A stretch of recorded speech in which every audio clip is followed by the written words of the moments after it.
4. Beatrice. Without having seen my friend again, I went to St. after my holidays were over. My parents accompanied me, and with every possible solicitude for my welfare, entrusted me to the care of a master at the grammar school who was in charge of a boarding house. They would have been frozen with horror if they had realized into what sort of world they were introducing me. The question as ever was whether, given time, a God-fearing son and useful citizen could be made out of me, or whether my temperament would lead me astray. My last attempt to be happy in the shadow of my father's house and ambience had lasted quite a long time, and at intervals had almost been successful, but finally it failed utterly. The unaccountable emptiness and abandonment which I began to feel during the holidays after my confirmation, and how familiar I was to become with that thin, desolate atmosphere later, was slow to leave me. My departure from home was not too much of an ordeal. I felt ashamed that I did not feel more homesick. My sisters wept for no reason, but I could not weep. I was surprised at myself. I had always been a sensitive and essentially good child. Now it completely changed. I had acquired an attitude of indifference towards the outside world, and for days on end I was preoccupied with inner voices and the dark, forbidden streams which ran below the surface. I had grown up very rapidly in the previous 6 months, and now gazed onto the world, lean, overgrown and unprepared. My boyish charm had vanished. I even felt that it was impossible for anyone to love me, and I was out of love with myself. I often felt a great longing for Demian, but no less often I hated him, holding him responsible for the impoverishment of my life, which I was dragging round with me like a foul disease. At first I was neither liked nor respected in our boarding house. I was ragged to begin with, then avoided and regarded as a hypocrite and a disagreeable old man out. I fell in with the part, and even exaggerated it, and grumbled myself into a kind of withdrawnness, which the outsider must have taken for masculine cynicism, whereas, if the truth were told, I often succumbed to fits of gnawing melancholy and despair. In school I had to subsist on scraps of knowledge that had accumulated in my days at home, since the class was somewhat less advanced than my previous one, and I got used to regarding my fellow pupils rather contemptuously as children. It went on like this for a whole year and more. Even the first holiday periods at home did not strike any new note, and I was quite relieved to return to school again. It was the beginning of November. During the weather typical of that season, I had formed the habit of going on meditative walks, on which I often enjoyed a kind of ecstasy, tinged with gloom, cynicism, and self-depreciation. One evening in the damp, foggy twilight, I strode off through the environs of the town. The wide avenue in a public park stood completely deserted, and seemed to beckon me to enter. The path lay thick with fallen leaves which smelled damp and acrid as I shuffled my feet among them with a kind of melancholy delight. And the distant trees loomed huge, shadowy and ghost-like out of the mist. I stood irresolutely at the end of the avenue, stared eagerly into the dark foliage, and the humid fragrance of death and decay which awoke, and as it were answered some echo within me. How insipid life tasted. A man joined the main drive from a neighbouring path, his cape swinging as he walked. I was about to continue on my way when a voice called out, "Hello, Sinclair." He came up to me. It was Alphonse Beck, the oldest boy in the boarding house. I was always glad to see him, and I had nothing against him beyond the fact that he was always sarcastic and avuncular with all the junior boys. He was reputed to be as strong as an ox, and to have the headmaster completely under his thumb. He was the hero of many legendary schoolboy episodes. "What are you doing here?" he shouted affably in the tone the senior boys assumed when they condescended to one of us occasionally. "Well, I'll bet anything you're writing poetry." "Never thought of it," I replied brusquely, repudiating the notion. He laughed, came closer, and chattered in a way to which I had long ceased to be accustomed. "You don't need to be afraid that I don't understand, Sinclair. There's something about strolling in the evening mist that begets autumn thoughts, and one feels in a mood for composing verse, I know. About dying nature, of course, and once lost youth which is like you. See Heinrich Heine. I'm not as sentimental as that, I objected. No offence, but in this weather, I think it's a good idea to look at some spot where there's a glass of wine or something of the sort to be had. Are you coming along? I'm on my own. Or would you rather not? I wouldn't want to lead you astray, old man. You might not want to risk getting a black mark. Within a short time we were sitting together in a small pub in the suburbs, drinking a doubtful wine and clinking glasses. I did not take to it at all to begin with, but at any rate it was something new. Soon, however, unaccustomed to wine, I became very loquacious.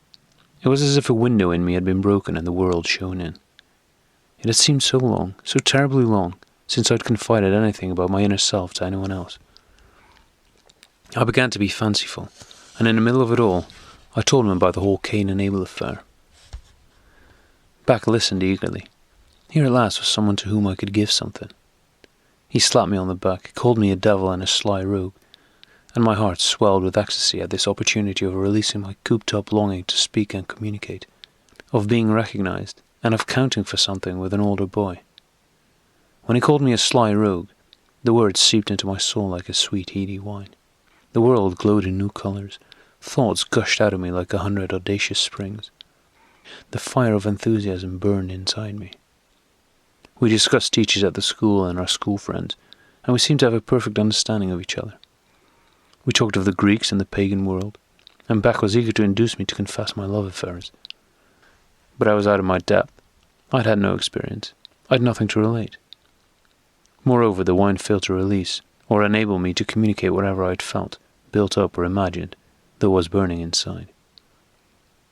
Beck was much more knowledgeable about girls, and I listened to his tales with excitement. I heard amazing things I would not have thought possible were trotted out as part of everyday reality, and seemed quite normal. Alphonse Beck had already gained experience of women in his less than 18 years of life. He had learned, for example, that girls are only out for flirtation and attention, which was all very agreeable, but not the real thing. There was more chance of that with mature women. They were much more reasonable.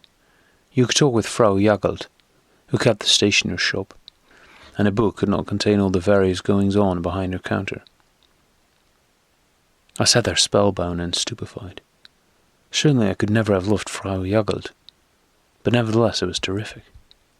There seemed to be hidden springs, at least for my seniors, whose existence I had never suspected. It all had a false ring about it, a more ordinary and insignificant flavour than love should have, in my opinion, but at all events it was life and adventure, and I was sitting next to someone who had actually experienced it, and to whom it seemed a normal thing. Our conversation had now left the heights, and had lost its magic. Instead of being the bright little fella, I had sunk to being a mere boy listening to a man. But all the same, as opposed to what my life had been for months on end, it was, as I gradually began to realize, forbidden fruit. From our presence there in the pub to the subject of our discussion, all very forbidden. In any case, it smacked of cleverness and rebellion. I remember that night with remarkable clarity. It was late when we started on our way home by the wan light of the gas lamps in the cold damp night air. And I was drunk for the first time in my life. But far from being an agreeable sensation, it was extremely distressing. And yet even that had a thrill and delightfulness of its own. It was after all rebellion, debauchery, it was life and spirit. Beck boldly took charge of me, cursing me hard at the same time for a bloody beginner, and half led, half carried me home where he managed to bundle first me, then himself through an open hall window. The sober reality to which I painfully awoke after an all too brief drunken sleep was accompanied by an unaccountable depression. I sat up in bed, still wearing my everyday shirt. My clothes and shoes lay strewn round about on the floor and reeked of tobacco and vomit, and between fits of headache, nausea, and a raging thirst, a picture rose before me, such I had long ago ceased to look at. I saw my home, father and mother and sisters and the garden. I saw my quiet, familiar bedroom. I saw school and marketplace, Demian and the confirmation classes. Everything about it was light. It had an aura of brightness. It was all wonderful, righteous and pure. And everything, as I now realized, that had been mine only yesterday. Nay, a few hours before, and was mine for the asking, and at this very hour, this very moment, depraved and cursed as I was, ceased to belong to me, rejected me, regarded me with disgust. Every act of affection and intimacy which I had experienced in the distant golden gardens of childhood, every kiss from my mother, every Christmas feast, every bright summer morning at home, every flower in the garden, was blighted. I had trampled it all down underfoot. If informers had come and tied me up and led me to the gallows as an outcast and defiler of temples, I would have been ready and gone willingly, and considered it just and rightful. So this was how I looked inside. I, who was going round despising the world. I, who was proud in spirit and shared Demian's ideas. That was how I appeared to myself, an outcast, a swine, drunk, besmirched, a vile beast, brought low by my loathsome appetites. That was how I looked at myself. I, who had left those gardens where everything was pure, bright, unquestioning affection. I, who had loved the music of Bach and beautiful poetry. With mixed feelings of emotion and revulsion, I could still hear my own laugh. Drunken, uncontrolled, stupid bursts of laughter. That was I. Yet in spite of it all, I almost revelled in my torment. So long had I crawled along, blind and foolish. For so long had my heart cowered, as it were silent and anemic in a corner, that even this self-reproach, this loathsome feeling, was welcome. At least it was emotion of some kind. Fire was kindled and my heart raced. Though utterly routed, I felt something akin to release, and the dawn of spring in the midst of my trouble. Meantime, seen from without, I was rapidly deteriorating. My initial orgy was soon followed by others. A good deal of tippling and time-wasting went on among my schoolfellows. I was one of the youngest among those who misbehaved in this way, and I was soon no longer merely a tolerated young one, but a ringleader and star, a notorious and daring pub-crawler. I belonged once more to the world of darkness, to the devil, and in that world I was considered no end of a lad.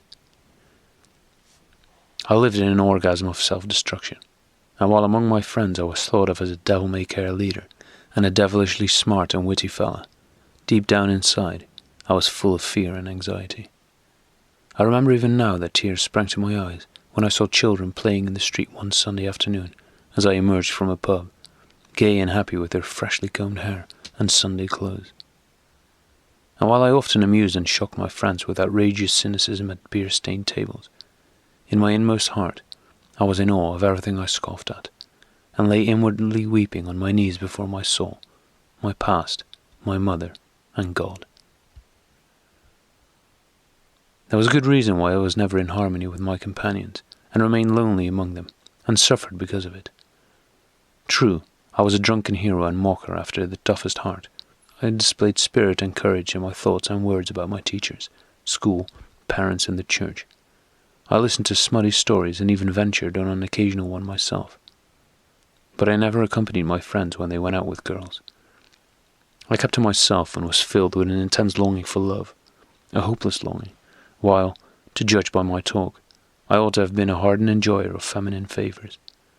No one was more outrageous, no one more shameless than I. And when occasionally I saw the young girls of the town walking in front of me, pretty, clean, pleasant and innocent, they seemed like pure, wonderful dreams, 1,000 times too good and pure for me. For a time I could not even bring myself to enter Frau Jagold's stationery shop, because it made me blush to look at her, remembering what Alphonse Becker told me. The more I realized how perpetually lonely and different from the others I was, the less able was I to break away. I cannot now remember whether my drinking and boasting really gave me any satisfaction. I never became used to drinking to the extent of managing to avoid the disagreeable after-effects on each occasion. It was as if I was compelled to do all these things. I did what I had to, because I did not know what to do otherwise. I was afraid of being alone for long, and felt nervous when confronted by the many shy and tender impulses which continually attacked me, and I was afraid of the thought of love that so often surged up in my mind. What I missed above all was a friend. I had 2 or 3 schoolmates whom I liked to see, but they belonged to the good times, and my vices had long been an open secret. They avoided me. I was considered as a desperate gambler on the brink of disaster. The teachers knew a good deal about me. I'd been severely punished several times, and my final expulsion seemed to be merely a matter of time. As I myself knew, I had long ceased to be considered a model pupil, but I forced myself painfully along with the feeling that I could not go on like this forever. There are many ways in which Providence can make us feel lonely and lead us back to ourselves. Sometimes God seemed to accompany me. It was like a bad dream. I see myself as a dreamer, spellbound, restless and tormented, dragging my odious and unclean way over mud and mire, broken beer glasses and nights filled with cynical chatter. There's the kind of dream in which on your way to the princess you get stuck in quagmires, back lanes full of refuse and foul odours. That was how it was with me.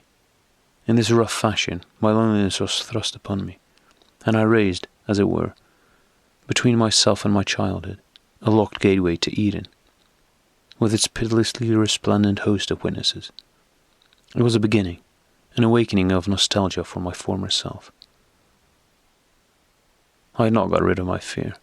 I still had shivering fits as on the occasion when, for the first time, alarmed by my housemaster's letters, my father appeared unexpectedly in St. and came to meet me. When towards the end of that winter he paid me a second visit, I was already hardened and indifferent, and allowed him to scold and entreat me, and remind me of my mother.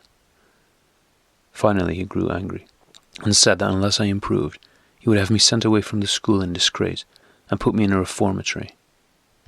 I wished he would. When he went away that time, I pitied him. He had achieved nothing. He could no longer find a way into my heart, and for the time being I felt it served him right. I did not care what became of me. In my odd and unattractive way, with my pub visits and outspoken attitude, I was at loggerheads with the world at large, and this was the form my protest took. I was ruining myself in the process, and sometimes it looked to me as if the world could not find a better use for people like myself. If they could offer no better place, no higher reward, people like me would come to grief. Well, the loss was the world's. The Christmas holidays were a joyless affair that year. My mother got into a panic when she saw me again.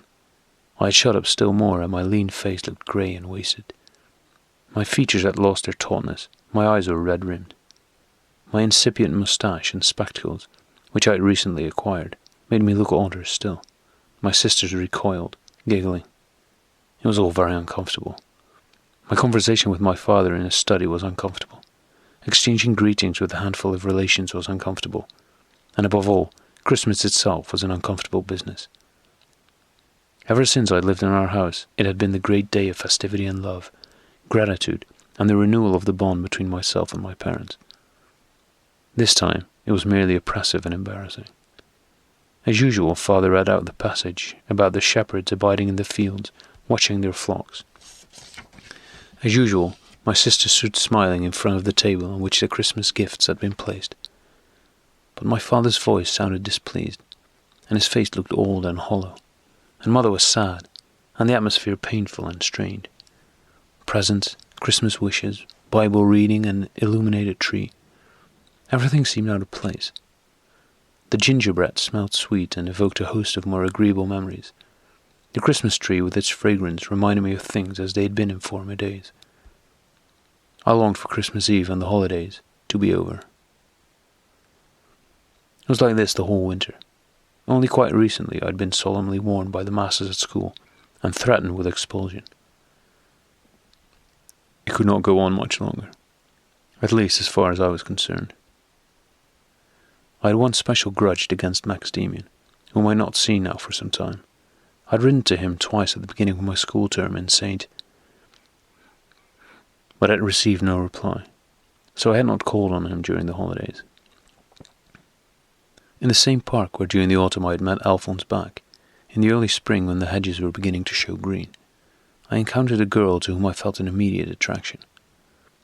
I had gone out for a solitary walk, my head filled with unsavoury thoughts and worries, for my health had not been good, and to make matters worse, I was in perpetual financial difficulties.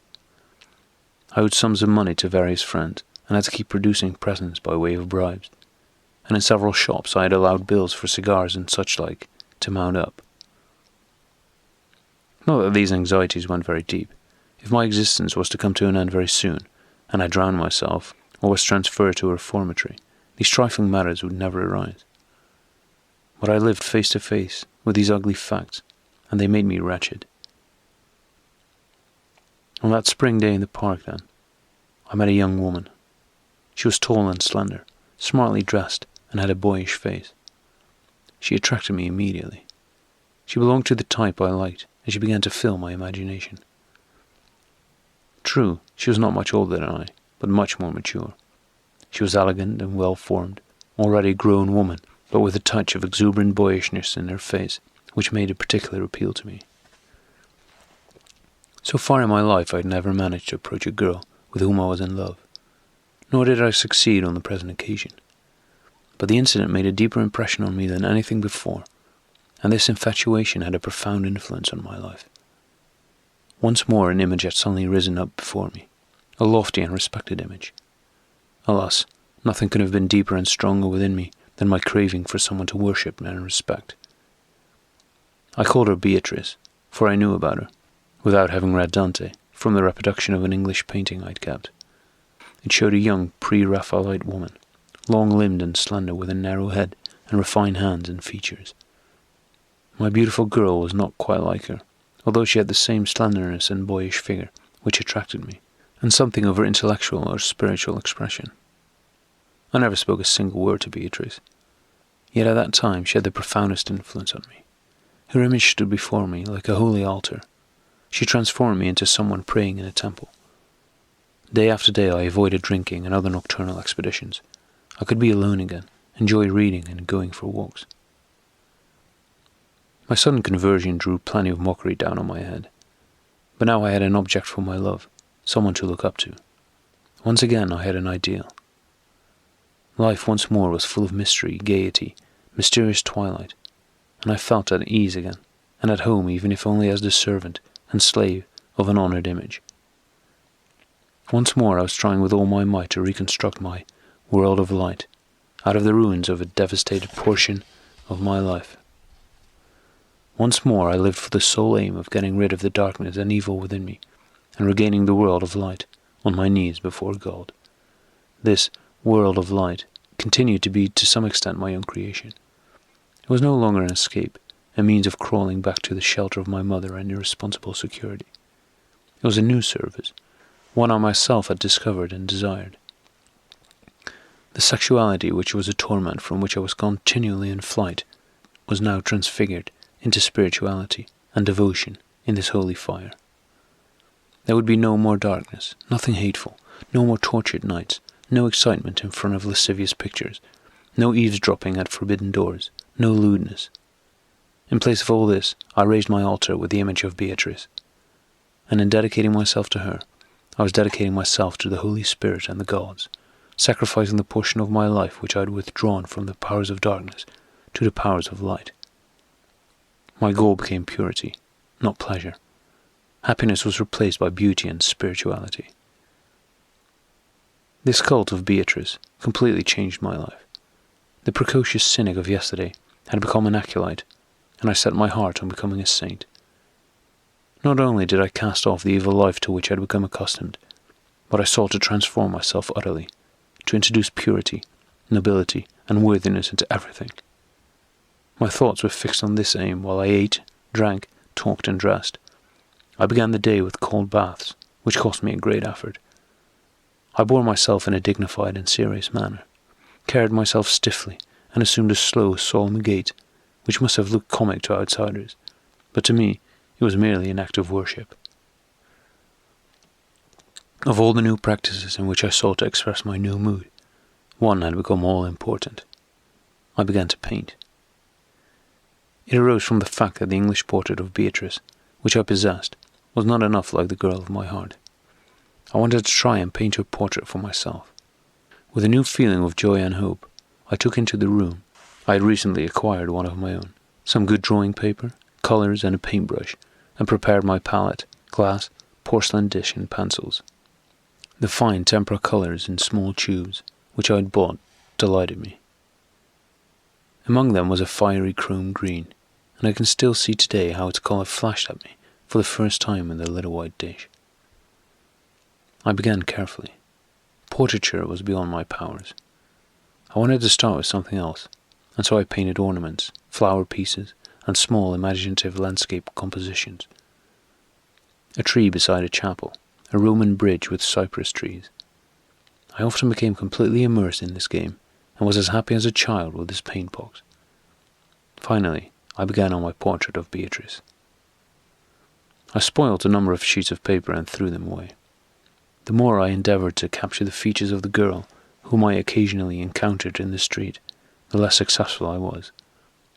Finally, I gave up the attempt, and contented myself with painting a face from my imagination, and ideas that arose spontaneously, as I dipped my brush in the paint. It was a dream face that emerged, and I was not satisfied with it. Yet I persisted with the experiment, and with every new sketch, approached the type more nearly, even if it was still far removed from reality. I grew more and more accustomed to drawing lines idly with my pencil, and colouring areas, without any model in mind except whatever found its way onto the paper from my subconscious, and took shape in these half-serious scrawls. At length, one day, almost without knowing, I produced a portrait which expressed something more definite than the previous ones. It was not the face of the girl, it had long ceased to be that, but something quite different, unreal, yet it meant just as much to me. It looked more like a boy's head than a girl's. The hair was not flaxen, like my pretty girl's, but chestnut with a tinge of red. The chin was strong and determined, the lips rosy. The whole was rather stiff and mask-like, but it was impressive, and hinted at a secret inner life. I became conscious of a strange impression as I sat before the completed picture. It resembled a kind of god image or sacred mask, half male, half female, ageless, purposeful yet dreamy, frozen yet mysteriously alive. This face had some message for me. It belonged to me. It was making some demand. It was like someone, but I could not decide whom. This picture haunted my thoughts for a long time and divided up my life. I kept it hidden away in a drawer. No one should lay hands on it and make use of it to mock me. But as soon as I was in my own small room, I pulled it out and communed with it. In the evening I nailed it onto the wall, facing my bed, gazed on it until I fell asleep, and it was the first object my eyes opened onto in the morning. It was precisely at that time that I began having a great many dreams again, as I had done during my childhood. I felt as if I had not dreamed before for years. Now a new kind of picture appeared before me. Time after time the painted portrait arose, living, eloquent, friendly or hostile, sometimes distorted, sometimes beautiful, harmonious and noble. Then one morning when I awoke from one of these dreams, I suddenly recognized it. It looked so fantastically familiar and seemed to call out my name. It appeared to know me as a mother, as if its eyes had been fixed on me all my life. I stared at the picture with beating heart, the closed brown hair, the half-feminine mouth, the strong forehead with its strange brightness, which it had assumed of its own accord. And I realized that my recognition, my rediscovery and knowledge of it, were becoming more and more a reality. I leaped out of bed, stood before the face and, from close range, looked into the wide-open, greenish, staring eyes, the right one of which was slightly higher than the other. All at once the right eye seemed to twitch, faintly but unmistakably, and I was able to recognize the portrait. Why had it only just dawned on me? It was Demian's face. Later, I often compared the face on the paper with Demian's features as I remember them. They were certainly, though similar, not the same. But beyond all doubt, it was Demian.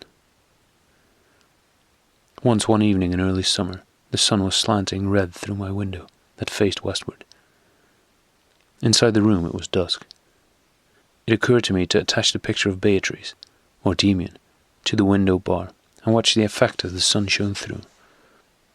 The outlines of the face were blurred, but the eyes, edged with pink, the brightness of the forehead, and the energetic red mouth glowed excitingly from the surface.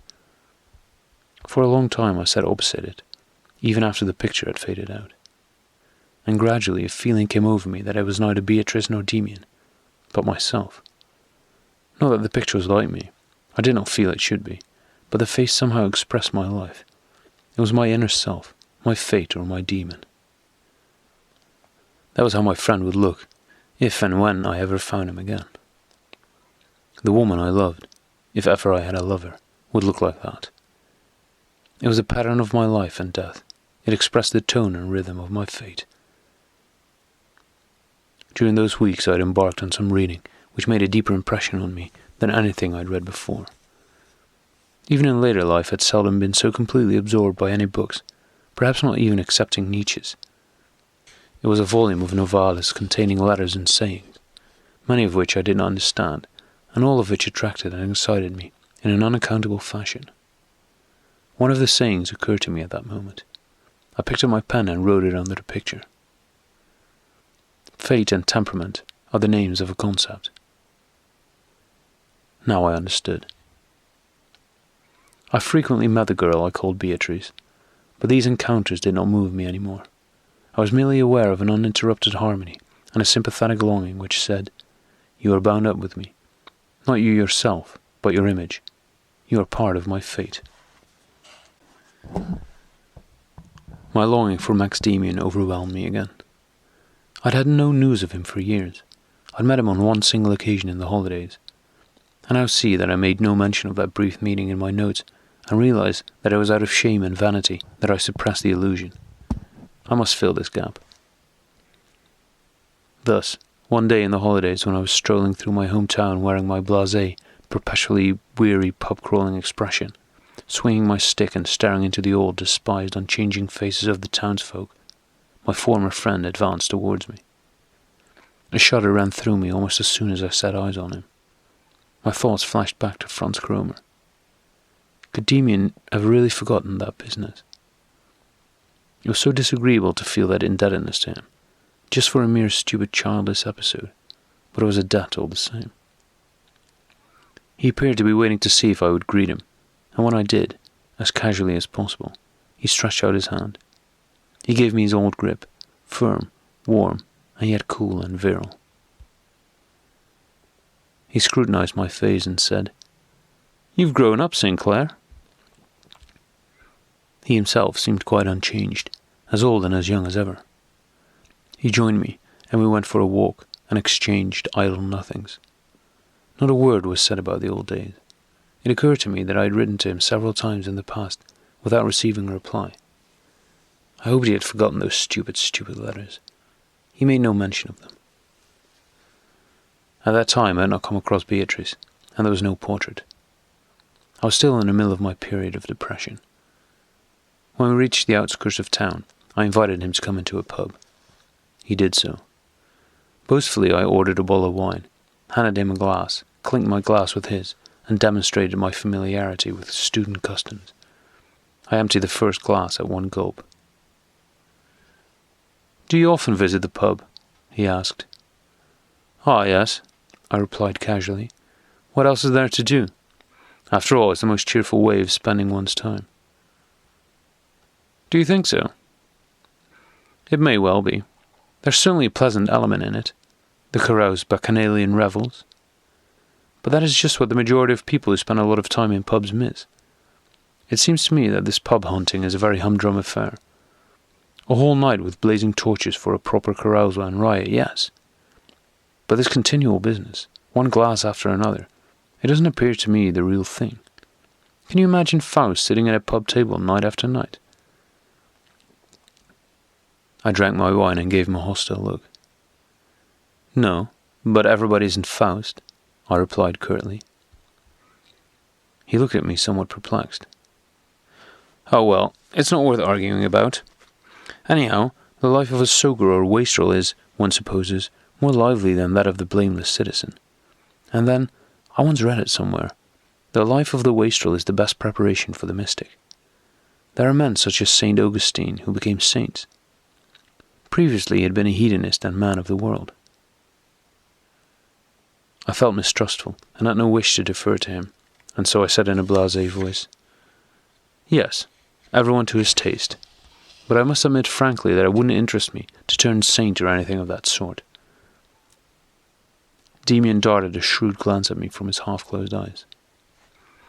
"My dear Sinclair," he drawled, "I wasn't trying to say anything to upset you. At all events, neither of us knows what your aim is in putting back this wine. Only that part of you that composes your life can know. It is good to know that we have within us one who knows everything about us, wills everything, does everything better than we can ourselves. But you must excuse me. I must be off home." We exchanged a brief goodbye.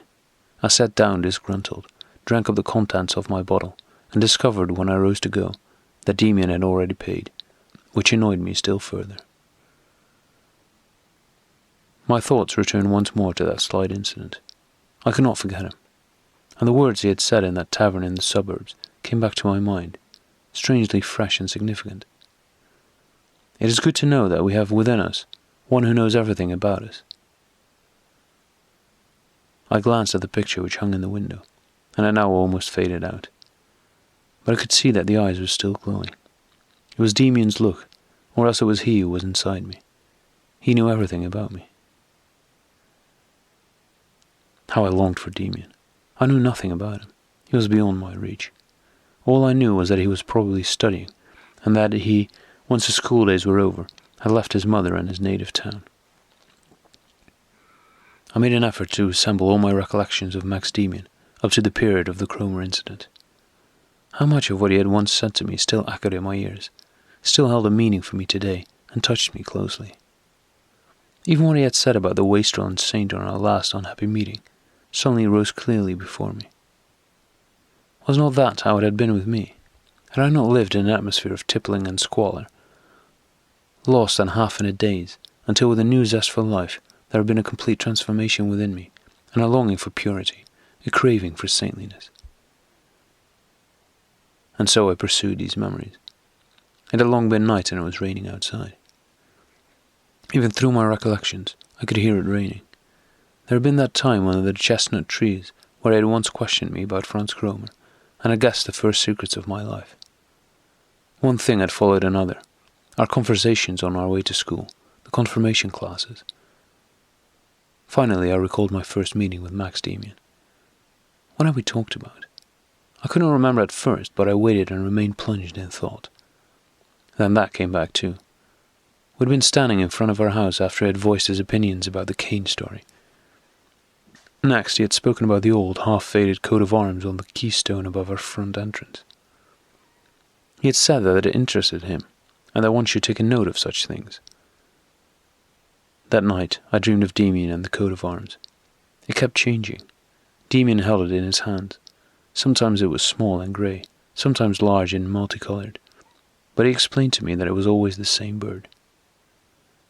Finally, however, he ordered me to eat the coat of arms. When I had swallowed it, I realized in a terrible panic that the heraldic bird I had swallowed was inside me, swelling out, and was beginning to devour me from within. Full of a deadly fear, I awoke with a start. I was wide awake. It was the middle of the night, and I could hear the rain entering into the room. I got up to close the window, and in the process stood on something bright that lay on the floor. Next morning, I found it was my painted sheet of paper. It lay on the wet floor and had curled up.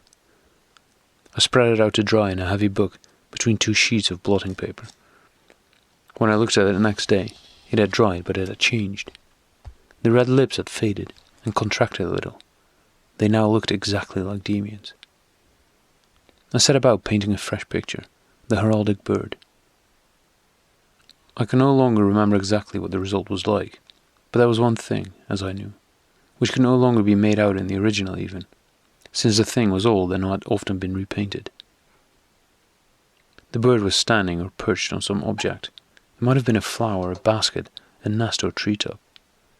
I could not be bothered about that, and I began on the part which I could clearly visualize. At the promptings of some vague urge, I immediately started by employing strong colours, painting the bird's head a golden yellow on my paper. I continued as the mood took me, and completed the whole within a few days. It now represented a bird of prey, with a narrow and cruel sparrow-hawk head. Half its body was sunk in a dark terrestrial globe, and from this it was struggling to disengage itself as from a giant egg, against a background of blue sky. The longer I examined the sheet, the more it was borne in upon me that it was a coloured coat of arms, as that had appeared in my dream. It would have been impossible for me to write to Demian, even if I had known where to address the letter, but I resolved to send him the picture of the sparrowhawk with the same dreamy clairvoyance with which I did everything, irrespective of whether it would ever reach him. I did not write anything on it, not even my name, trimmed the edges carefully, bought a large envelope, and wrote my friend's old address on it, and dispatched it. An examination time was approaching, and I had to do more schoolwork than usual. The masters had reinstated me in favour, since my sudden conversion from my previous despicable mode of life. Not that I was now by any means a model pupil, but neither I nor anyone else could have imagined that only 6 months before everybody had considered my expulsion in disgrace extremely likely. My father now wrote to me in his old vein, free from reproach and threat. Yet I felt no impulse to explain to him, or to anyone else, how the transformation had been effected in me. It was chance that this conversion coincided with my parents' and teachers' wishes. But it did not bring me any closer to the others, or indeed to anyone. It merely increased my loneliness, for my reformation had only the vaguest target, Demian, in the far distant future. I didn't even know myself. I was too much involved. Beatrice had been the starting point, but for some time I had been living with my painted pictures and my thoughts of Demian, in a world so unreal that it was completely lost both to my sight and mind. I could never have brought myself to breathe a word to anyone else about my dreams, my aspirations, and my inner transformation, even if I had wanted to. But how could I have wanted to?